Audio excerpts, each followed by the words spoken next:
So this is going to be just very casual, but just Right. a couple of questions for you. So, biggest thing is this is clearly going to be a very historic type of winter weather event across pretty much a lot of not just Texas, but much Mhm. of the southern United States, extending all the way out to the East Coast. Now, we deal with big scale weather events all the time as meteorologists. And it is certainly a little bit interesting when it stretches this far south. Being in West Texas, a lot of people don't really know too much about the area, and they would tend to look toward a lot of these bigger markets, mainly Houston, Austin, San Antonio, Dallas. But then you forget, hey, you might have some stations out near Lubbock. Unfortunately, we don't, but it's like, hey, we got some stations in Midland. They're probably getting hit with some stuff probably within the next, let's say 3 hours, and then 3 or 4 hours later, then Dallas and the I-35 corridor start getting hit with all of that stuff. What would you say to someone who maybe lives in East or like North Texas that might want to try to look for kind of what we have going on here in terms of getting like some preparedness or even just expectations when it comes to that winter weather? Well, Jordan, I think so many people try to reach out to family and friends in this type of situation. And they're like, what's going on there? What's going on there? And that's totally understandable, but it's really kind of hard to comprehend how multifaceted this storm system is. I mean, we are pulling in Arctic air, literally straight out of the North Pole, way deep into Texas.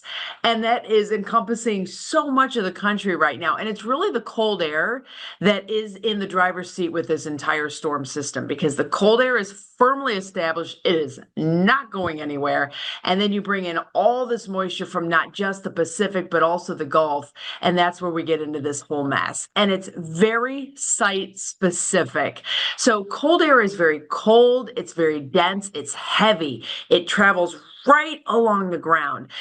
The more moisture laden air that's coming out of the Pacific and the Gulf is warmer. It has a tendency to rise. That buoyancy will lift it over top of the cold air. And that's where we get this whole wintry mixing mess that we are stuck with right now. I just so happen to be in Houston. I'm here for the American Meteorological Society conference that is being hosted here. And it is kind of a weather nerd's paradise right now because everybody is talking about this storm system. We are on the lookout for thunderstorms here down in Houston. Meanwhile, just inland, ice storm warnings are already posted. And then the farther west you go, the more impactful it becomes with not just the cold air, but also that wintry mix of freezing rain and sleet. And I think it's interesting too, because so many people kind of, to put it kind of casually, poo poo the sleet idea, but sleet can be a really big problem on a lot of roadways. And Jordan, you know this, that sleet is literally just frozen raindrops that hit the ground, and you get little ice cubes that fall from the sky. And then freezing rain, totally different beast. It is falling as liquid all the way to the ground, and then it freezes like a glaze on top of everything. And that is the most dangerous type of precipitation because it just takes about a tenth of an inch to create that glaze. And then you're talking slipping and sliding all over the place. Yeah, perfect example was kind of what we dealt with beginning yesterday. We were expecting it to start off as rain, then turn to freezing rain, then sleet, then snow. We're back in the snow phase now, but you had that layer of ice on the roadways. And while we deal with below freezing temperatures on almost a daily basis during our winter months, our typically average low is about 32. We've been about 25 for the past 2 or 3 weeks each night. But they use brine. They brine the roads on like the major highways. But the biggest problem is that's about all we have in terms of significant snow equipment. And then throughout much of early yesterday morning into the early afternoon, we had all of that rain come through, and that just washed away all of the brine. So even though we have minimal snow equipment, even then the roads were pretty slippery last night and today. I would kind of ask you more so, what are some things that, you might have dealt with up in Cleveland in terms of what people might not be aware of when it comes to like winter weather or like winter weather preparedness? Because the way we're preparing in Texas is very similar to how we prepared for hurricanes in Florida. Bread, I milk, mean, water. it's all about the impact, right? And that's the thing. It's funny because that freezing rain will glaze the power lines, and you take the power out, and things are really a big problem. We have that in Cleveland too. The only difference is we are a lot colder in Cleveland, and we get much more snow. As a matter of fact, out of this particular storm, the city of Cleveland is expecting 10 to 13 inches of snow. And because it is that we're right in that Arctic air, it's going to be a fluffy snow. So down here, you tend to get a much wetter snow. It's heavier, it's more granular. Ours is going to be those beautiful dendrites that just float and fly. A lot of folks have snow throwers, and it is the perfect type of snow to really get those snow throwers going. So they're going to be having a blast up there. But as far as what folks need to be prepared for and the brining and whatnot, we do the exact same thing in Cleveland. They will brine the heck out of the roads ahead of the storm. If we're getting rain, the rain will wash all that away, and then we have to start all over again. So uh, we've been dealing with the brine so far, and we think that that's going to hold up okay, but they're just going to be plowing like crazy. The brine, interestingly enough, depending on the mixture that the brine is just salt water, dependent upon the mixture. And remember, salt water freezes at 17 degrees. So the colder you go below 17 degrees, the less effective saltwater brining is. And so a lot of road crews will start to bring in different things. And believe it or not, in Cleveland, we use beet juice. They have a special additive called beet heat that they put into the salt mixture, and it just keeps the liquid content at a much lower temperature, so it helps to melt the ice and melt the snow a little bit. They also use calcium chloride on the roads ahead of time, and that kind of is the pre-treater that we use. So I think that's kind of fascinating that we have all these different little tricks up our sleeve when temperatures go way below 17 degrees. This morning, Jordan, we started at 3 below, and we made it to 8 in the afternoon. Wow. We started this morning at 22 and yeah, now we're down. I have the low tonight of 11, but then Mm. tomorrow morning our low will be 7. So on average, Midland and much of West Texas, the coldest temperatures we get is about 11 degrees. So if we hit 11 at least once in a year, that's fine. The biggest difference is we rarely get rain out here. It's the desert after all. So we only get about 12 inches annually. And right now, Wow. we've already gotten about half an inch of snow today, and that's not including the icing that we got last night. I'm trying to think. I had another question for you. Um, thought I I wrote it can down turn the tables on somewhere. you, Jordan, Yeah, most go for it. certainly. So out of this storm, when we were watching this low that was sitting off of California, we're going to go a little bit nerd here in the meteorology of this whole thing. So we're watching that low that's sitting off of California. It's starting to pump in that moisture into Southern California. San Diego got some rain, some of the desert areas there. And as that storm started to move through the Four Corners region and pump in that Pacific moisture.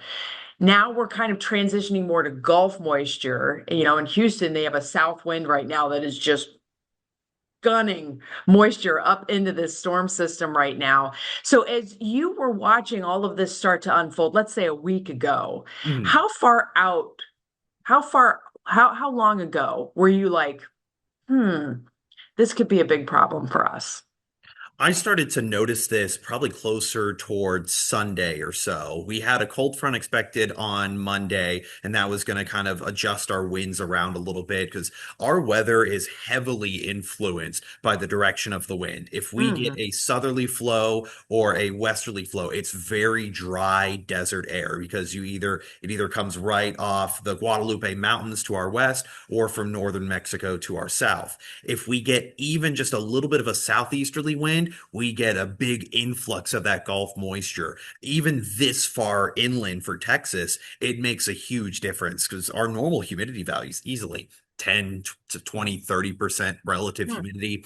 Dew points easily down into the teens on most days. That's just very normal. So even just getting a little bit of that moisture coming in ahead of time, really by Tuesday, started to notice relative humidity values, dew points. They were getting up into like, we're like, oh gosh, 50% humidity. Oh no, that means we're going to see that. And already the models were very, very consistent about this entire system. I'm not usually super confident just because of our high variability with temperatures and trends. We use a 9-day forecast.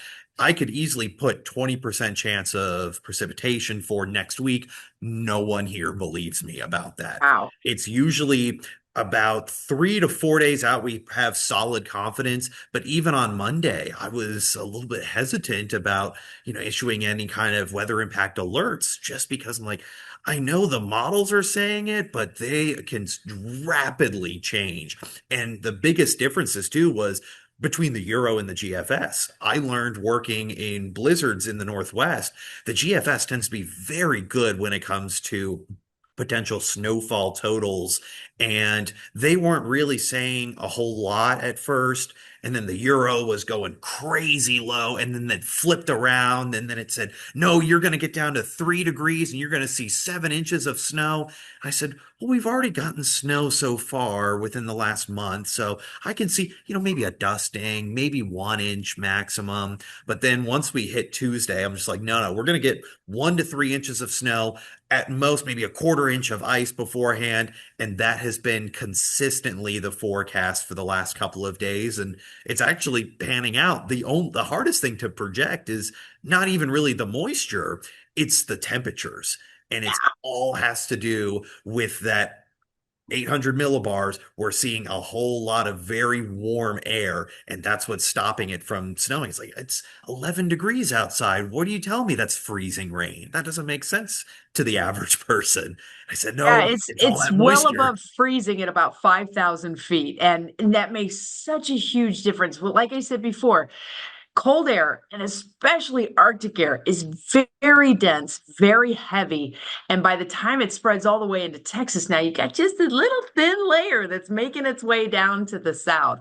And it's really that Arctic air, and it's the southern end of that Arctic air that is defining this system. So we have all this moisture that's interacting with that temperature profile, not just at the surface, because that's where we are, but we're talking vertically because that's where the weather is.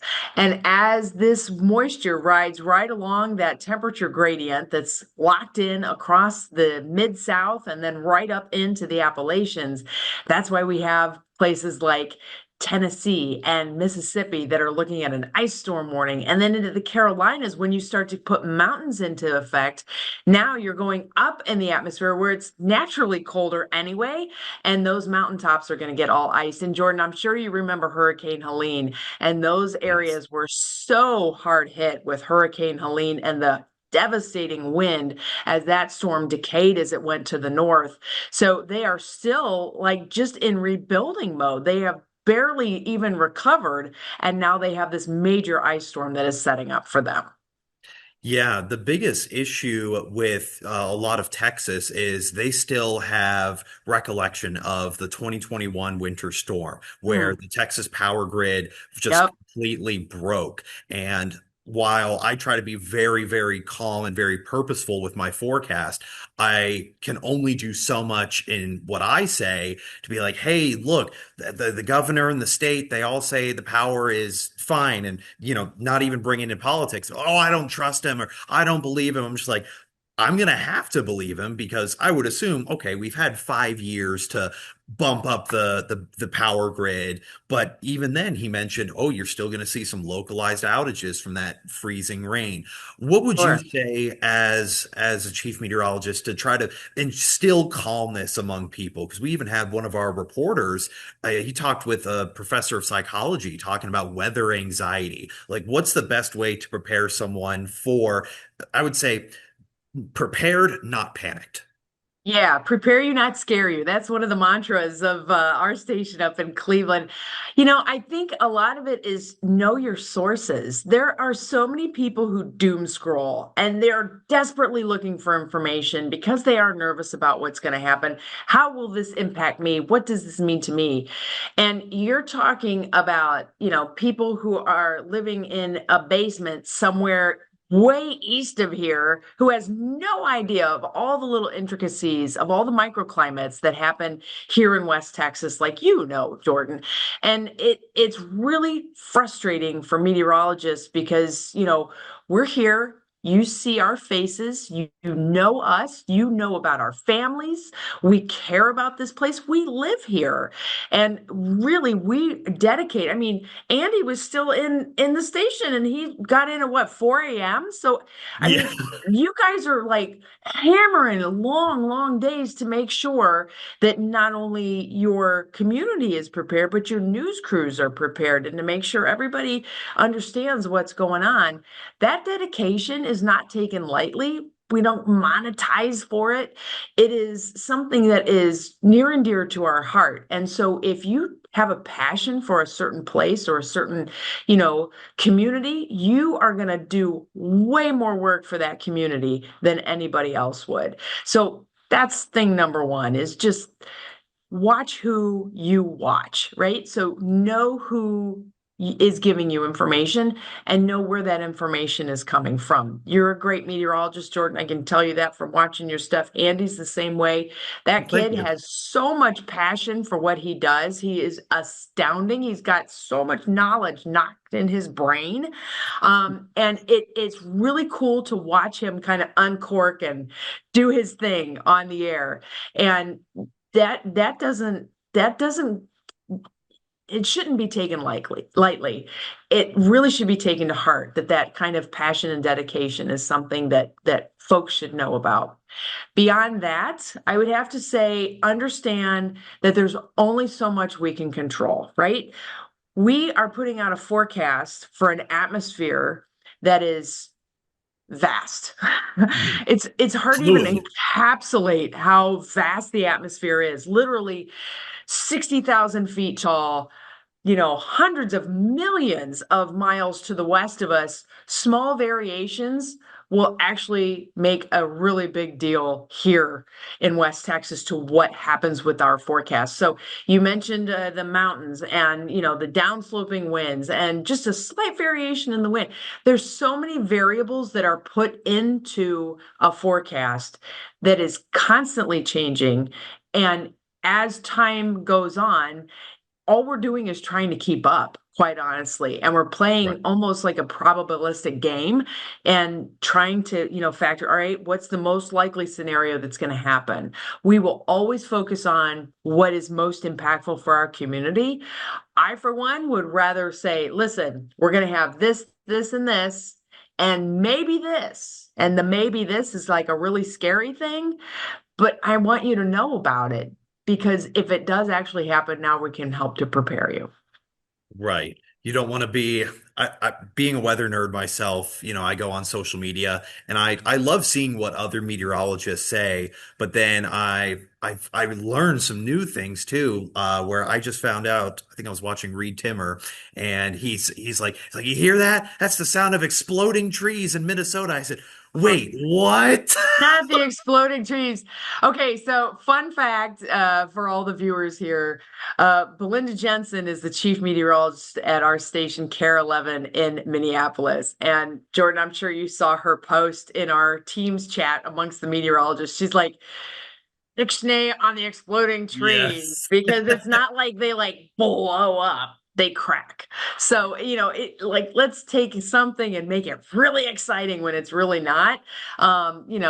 If you hear a tree fall, or if a tree falls in the woods and nobody's there to hear it, does it actually like make a noise? That's what we're going for at this point. So, yeah, and this is the time when people love to share stuff and they love to just it looks intriguing, it looks exciting, so I'm going to share it. I mean, Reed Timmer, okay, I could see sharing something from Timmer. I get that. Yes. But it might be a little bit over the top.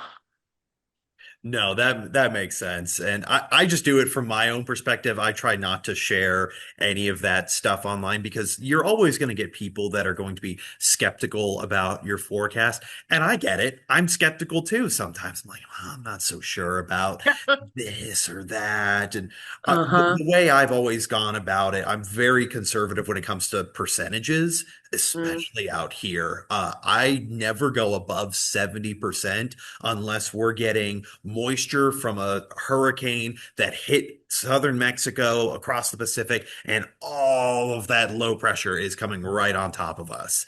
yeah. So I try to stay as cool and calm. My best experience was probably about a year and a half ago now. We had a EF3 tornado Mm, less than a mile from where I'm sitting right now. And wow. we stayed live, and I'm sitting here and I listen back to the live stream, and I could hear like my voice starting to crack. And then my anchor looks at me and he's like, I've never seen you so scared before. I said, because I've never been so scared before. I turn the sky cam and I see the funnel, and I'm like, Oh is my that word. it? I'm like, and then the sky cam started spinning, and I'm like, everyone in the production room now. Wow. Was this But on a dry line, I'm assuming? gosh, I'm I'm trying to trying to remember. think. I'm thinking back because I mean, to get an EF3 is significant anywhere, but in a place where you don't have a lot of moisture, it's a really big deal. I mean, EF3s in Ohio are rare, and 2024 was our number one tornado year ever. We had so many tornadoes. It was crazy. I think we had 92 tornadoes, which is really a big deal for Ohio. We Wow. averaged nine. So we had a really crazy year, but EF3s are beastly, It was and a I can mile understand wide. why you were nervous. That was, I believe it was an EF2, and then it went up to a mile wide at the Wow. airport. We got pictures from airplanes on the runway, and you could see the main funnel and then a little sister funnel right next to it. So I said, mile Wow. wide twins up to EF3 once it went past the interstate. Easily, yeah. The biggest, it all happened within 2 minutes too, which was, I kept annoying the producer by saying, no, put me back on, because we got up to softball sized hail My flying at gosh. 110 miles an hour. Yeah. So a lot of Gonna our do a little cars damage. got destroyed because of that, unfortunately. Yeah. That's awful. All right, so here we go, Jordan. So you tell me. So I'm visiting Texas Hmm. and I'm here for the next few days. What do I need to know about what's coming our way for the next few days? I know West Texas, obviously not Houston, but what's happening in West Texas that will be of interest to all of us? Well, I would say it's definitely got to be the freezing rain and the sleet. We are probably more familiar with sleet than a lot of people realize, because the best way to explain sleet is like very small sized hail. We deal with hail far more than we should, but you know what? That's part of our severe weather seasons across the Lone Star State. So freezing rain tends to be the biggest problem. When I worked in Central Texas a few years back, we had about 3 days worth of freezing rain. So I always tell people you need to give yourself a lot of time, not just on your commute. If you Hmm, absolutely have to drive, I don't recommend it. I mean, even I'm experienced driving through this snow and ice, and I still like keeping it at 40 miles an hour, not wanting to go any faster. But right. I would say you need time. It's not like you just take your snow brush and you brush off your windshield and you're good to go. You're going to be sitting there scraping that windshield for probably 5 to 10 minutes. And I recommend definitely layers, layers, layers, layers. It might not seem like it at first, but once you're outside and you don't have gloves on and you're scraping that ice, all of a sudden you start to lose feeling in your hands, and that can lead to some problems. The biggest threat for much of West Texas tends to be wind more than anything else. We get a lot of the haboobs during springtime and the dust storms. And on top of that, we're big oil out here too. So we have maybe not the best air quality, and then you throw in the blowing dust on top of it. It's wind chill. Wind chill Mm. tends to be the biggest problems where we're looking at single digit wind chills tonight and even into the negative wind chills. And we only have about a 15-mile-an-hour breeze. I think the Yeah. max gust I saw today was like 27. And that alone is already going to be pretty hard. And you have a lot of people that live just outside the city because Midland, Odessa, Big Spring tend to be our big cities, a little over 100,000 people in each city. But the area that we cover, our entire DMA, is the size of Ohio. It's a very Huge. large area.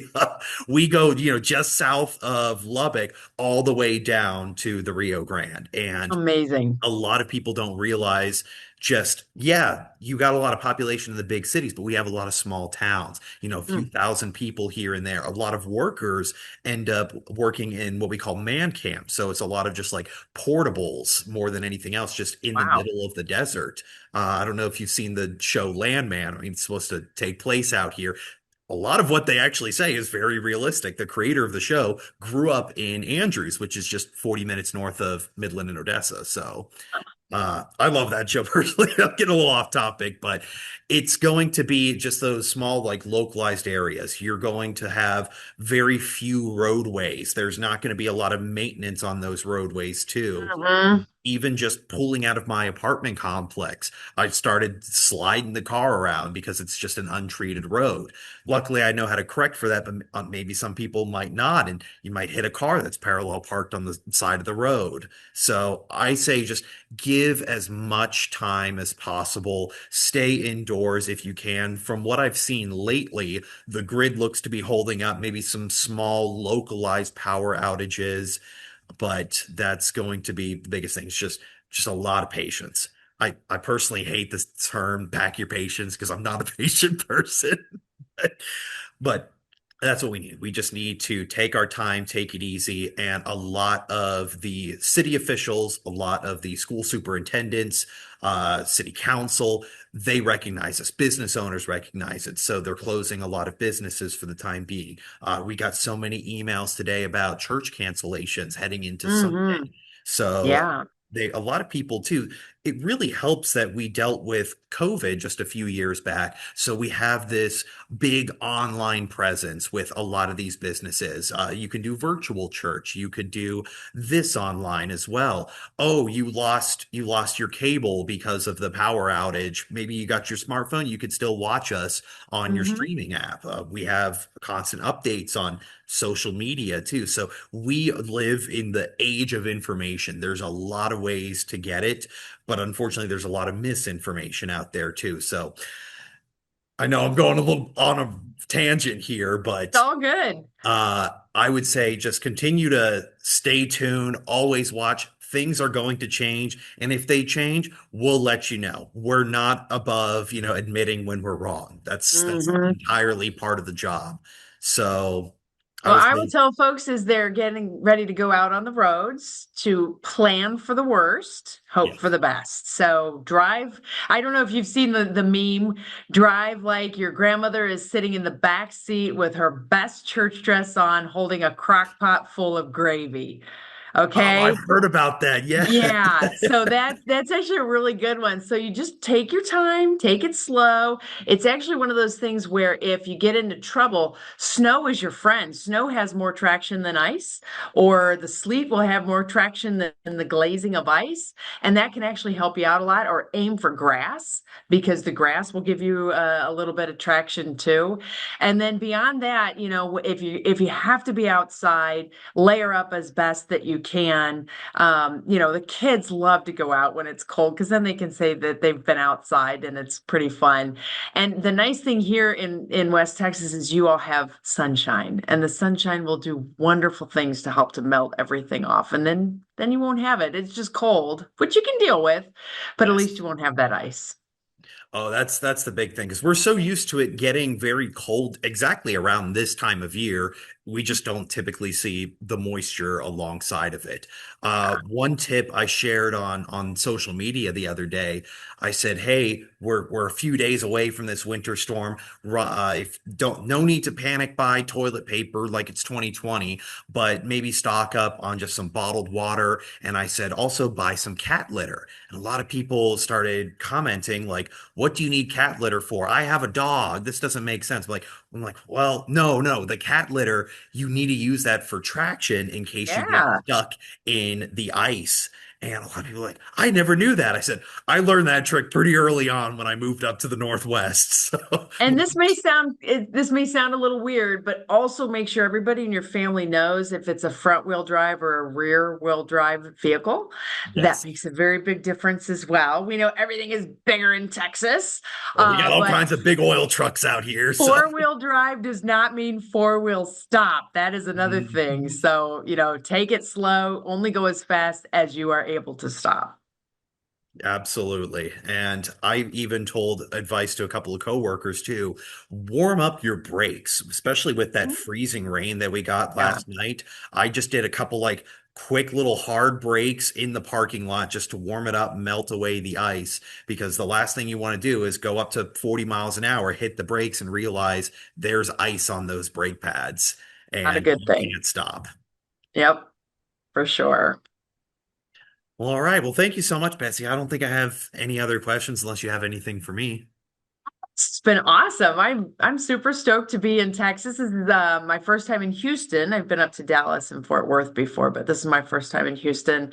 And it was really cool flying in from the west. So I rerouted around the storm completely. I changed my flights 4 times, Oh, wow. and ended up going from Cleveland to Denver to Houston. And it was such a good thing. There were 9 people on my flight from Denver to Houston because everybody's flights were canceled. So I was very excited about that. But very excited to be here with all the meteorological people who are going to be in town from all over the world.